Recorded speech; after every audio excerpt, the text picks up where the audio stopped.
Et voilà, c'est envoyé. Bonjour les amis, je suis ravi de vous retrouver pour ce nouveau numéro du 13 minutes chrono.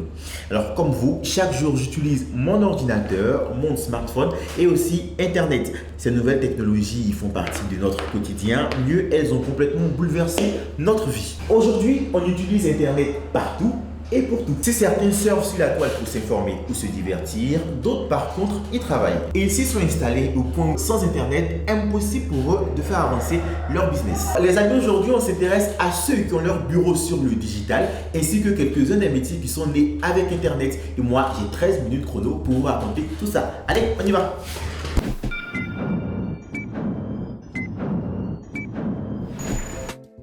Cocody en gris, le soleil se lève à peine dans ce quartier chic d'Abidjan.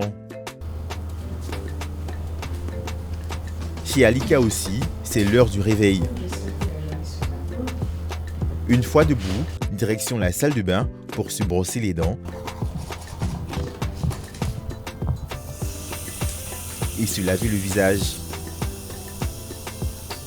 Après tout ça, elle fonce au boulot. Et cela ne lui prend que 10 secondes car son bureau est chez elle. Un ordinateur, un casque et une connexion Wi-Fi haut débit, c'est tout ce qu'il lui faut pour bosser. Déjà, je vais commencer à me connecter. Voilà, je vais commencer à saluer mes collègues et tout. Bonjour Nader, j'espère que tu vas bien. Tiens, est-ce que tu peux regarder mon ordinateur déjà ce matin pour voir s'il y a une petite maintenance et tout. Donc, derrière l'écran, ses collègues et ses patrons. Ses employeurs se trouvent en France à plus de 6000 km d'elle. Et du coup, est-ce que vous avez une alimentation équilibrée, contenant des fruits ou des légumes par moment? L'une de ses tâches quotidiennes consiste à discuter au téléphone avec les clients et recueillir des informations. Elle fait du télétravail, c'est-à-dire qu'elle travaille à distance depuis sa maison. Le télétravail, c'est de rester à la maison. Vous avez plutôt des applications à communiquer avec vous, que ce soit les agents, les patrons, les agents administratifs. Donc vous êtes à la maison, étant à la maison, vous communiquez avec vraiment tous les outils qu'il faut. Raconte-nous une journée de travail pour toi, comment c'est? Déjà le matin, dès que je suis debout, il faut mon ordinateur, il faut que mon internet soit prêt, il faut que tout soit prêt. Et là, je suis devant mon ordinateur et paf, je commence à prendre des appels, comme des appels entrants, comme je peux faire aussi c'est-à-dire du service après-vente et tout. Donc voilà un petit peu. L'un des principaux intérêts du télétravail, c'est d'être au calme. Il n'y a plus de soucis de transport le matin et le stress de ne pas arriver à l'heure. Elle a juste besoin d'un matériel simple. Depuis 1 an que je travaille, j'économise encore plus sur le transport parce que déjà ça me fait moins de frais pour les transports en commun parce que le matin c'était la galère, me lever le matin, aller encore on va dire prendre le taxi, ça me fait économiser en coût de transport, ça me fait économiser en énergie et en plus quand je finis je termine un peu plus tôt, donc encore ça me fait gagner sur mon temps. Attention, les télétravailleurs sont soumis aux mêmes règles que ceux en présentiel. Et pour ne jamais être à court de forfait Internet, elle est bien équipée. Par mois, elle dépense autour de 50 000 francs pour le rechargement de ses box Wi-Fi. Parce qu'il y a beaucoup de coupures d'électricité dans ce que je fais. Moi, je reprends la deuxième box pour travailler. Donc comme ça, je ne manque pas, je ne suis pas impactée par mon travail. Avoir des habitudes, rester à la maison, tu n'as plus de vie, tu as une vie plutôt monotone, je vais dire.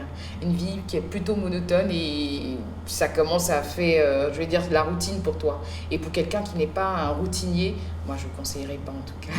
Pour ne pas tomber dans la routine, Alika a dû sortir chaque soir après le boulot pour se dégourdir les jambes. En 2023, voici maintenant 34 ans qu'Internet existe et a bouleversé les habitudes des habitants de la planète Terre.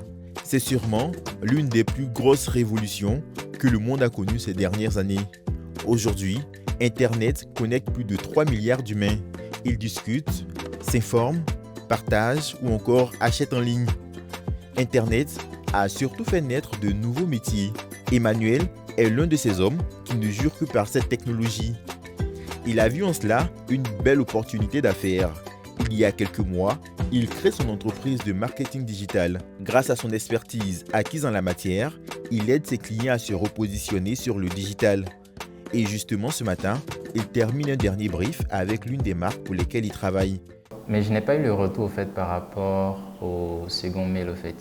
Ça actuellement c'est un site e-commerce qu'on est en train de concevoir pour une marque de cosmétiques. Le site va tout simplement montrer les différents produits au fait de la marque. Mais ce sur quoi on travaille vraiment derrière, c'est le positionnement du site sur Google, donc en première page, et également lier ce site-là à tous les comptes réseaux sociaux de la marque. De telle sorte que lorsque je vais par exemple sur Facebook, le compte de la marque, dès que je clique par exemple sur un produit, je peux me retrouver sur les sites, avoir toutes les informations qu'il faut et acheter sur les sites et me faire livrer. Emmanuel est ce qu'on appelle un entrepreneur digital.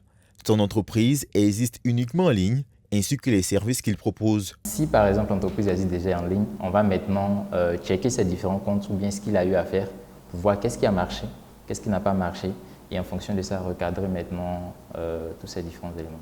Comment est-ce que tu factures tes prestations? Ça dépend. Aujourd'hui, j'ai deux méthodes. Il y a la facturation par exemple à l'heure et puis il y a la facturation en fonction, du projet.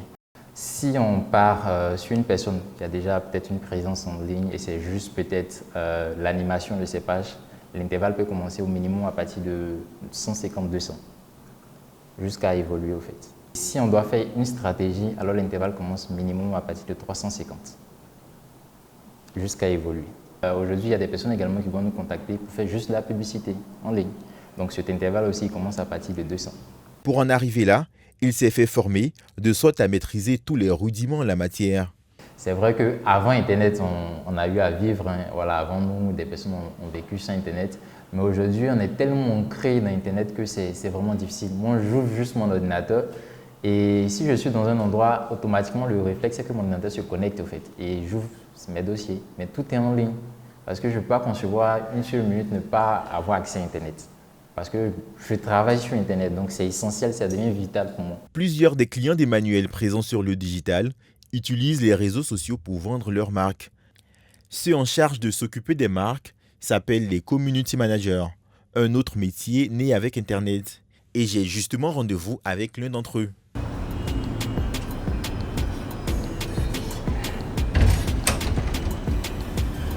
Téléphone dans une main et tasse de café dans l'autre, contrairement aux apparences, Serge n'est pas à sa pause, il travaille.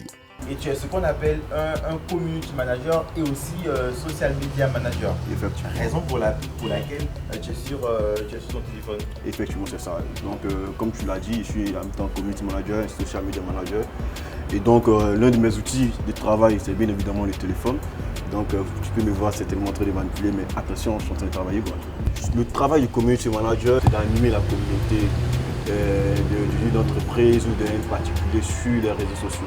Facebook, Instagram, Twitter, TikTok. C'est un nouveau métier on va dire, ça fait 10 ans maintenant qui est vulgarisé en Côte d'Ivoire. Donc ça fait qu'il y a beaucoup de personnes qui s'y intéressent. Donc c'est un nouveau métier qui souvent s'apparente à la plaisanterie. Certaines personnes qui ne connaissent pas le métier disent non que c'est la plaisanterie, mais attention, c'est un gros travail qui se fait derrière en fait. Et derrière moi, une équipe qui travaille avec moi, histoire de booster, d'atteindre nos objectifs. Super. Et tu peux nous faire voir les derrière aussi? Oh ouais, pas de souci, je vous présente l'équipe. Ok. Allez, venez.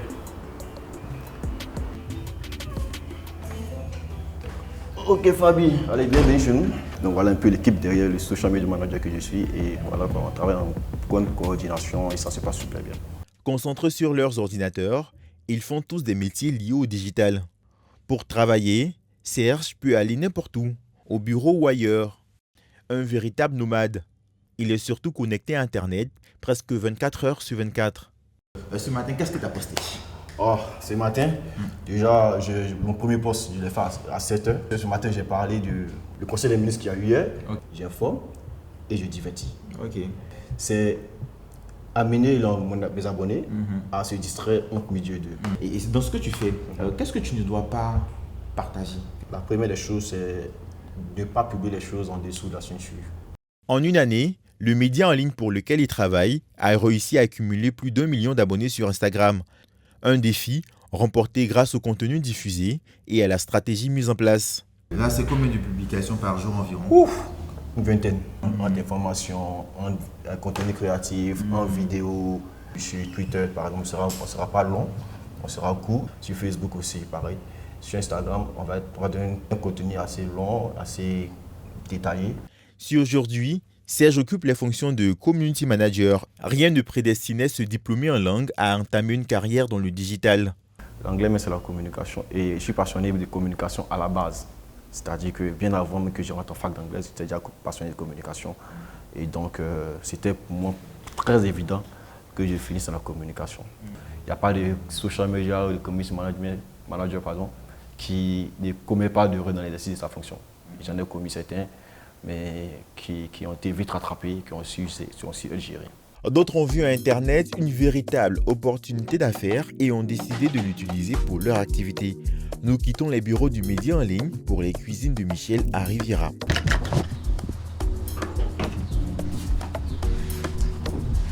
Actif au four et au moulin, Michel termine de cuisiner des encarts.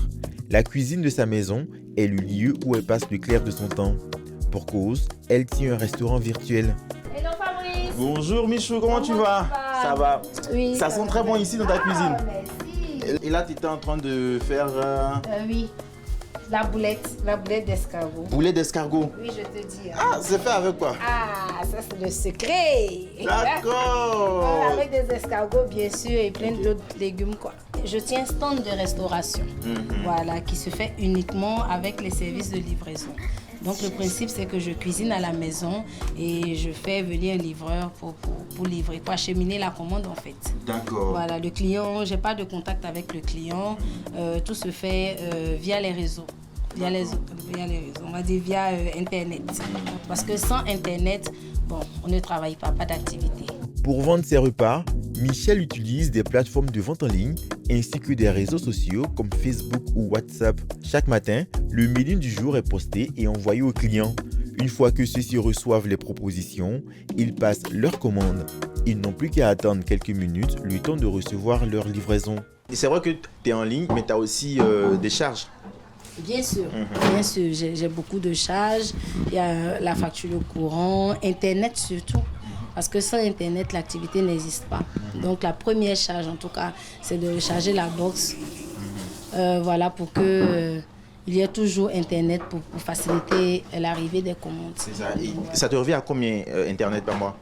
Wow, on peut dire, en termes de pourcentage, je dirais que ça occupe peut-être 40%. Hein. 40%. Donc voilà.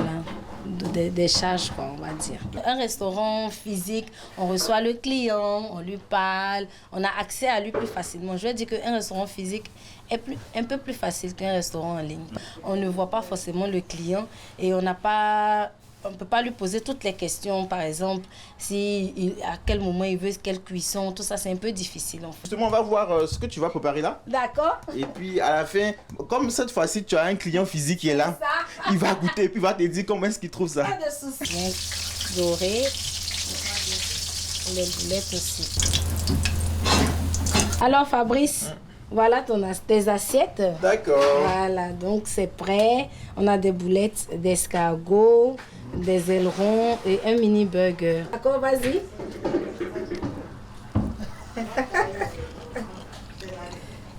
Faut pas me blaguer. Non, je dirais avec tout.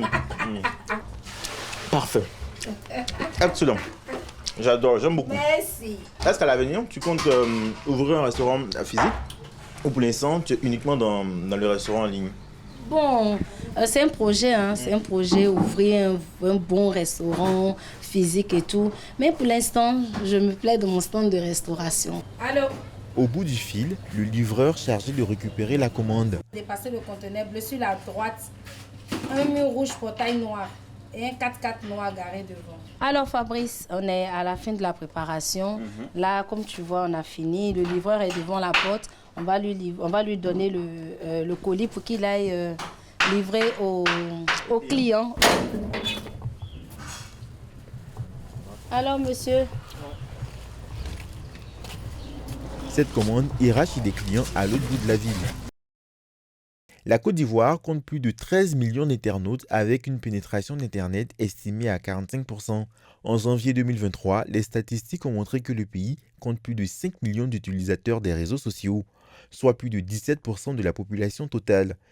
Depuis le 6 avril 2023, les internautes ivoiriens sont en rogne à cause d'une hausse inattendue des coûts des forfaits Internet. Plusieurs pétitions et appels au boycott des opérateurs mobiles ont été lancés pour exprimer leur mécontentement et demander le retour aux anciens tarifs.